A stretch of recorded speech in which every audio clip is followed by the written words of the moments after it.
Maafisa wawili wamethibitisha kwa CBS News, mshirika BBC nchini Marekani, kwamba wanajeshi zaidi wa Marekani na meli za kivita wanatarajiwa kupelekwa Mashariki ya Kati. Maafisa walisema vikosi hivyo vitatoka kwa kundi linalojulikana kama Amphibious Raid Group na kitengo chake cha Marine Expeditionary Unit, huku afisa mmoja akiongeza kwamba kundi hilo linaongozwa na meli za kivita ya USS Tripoli yenye makao yake Japani, meli ya mashambulizi ya majini. Kikosi kinachoongozwa na USS Tripoli kwa kawaida huwa na mabaharia na wanajeshi wa majini wapatao 5,000 waliosambazwa katika meli kadhaa za kivita. Mashambulizi ya kulipiza kisasi ya Irani yanayolenga kambi za kijeshi za Israel na Marekani kote Mashariki ya Kati yamevuruga vituo vikuu vya usafiri wa anga wa kimataifa na kusababisha bei ya mafuta kupanda.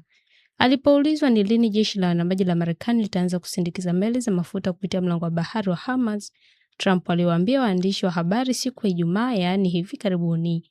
Kupelekwa kwa wanajeshi wa Marekani eneo la Mashariki ya Kati kuripotiwa kwa mara ya kwanza na Wall Street Journal.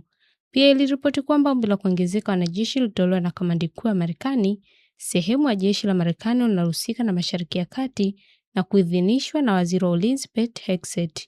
BBC imewasiliana na jeshi la Marekani na idara ya ulinzi kwa ajili ya kutoa maoni, ingawa harakati za wanajeshi wa siku zijazo kwa kawaida hazithibitishwi hadharani.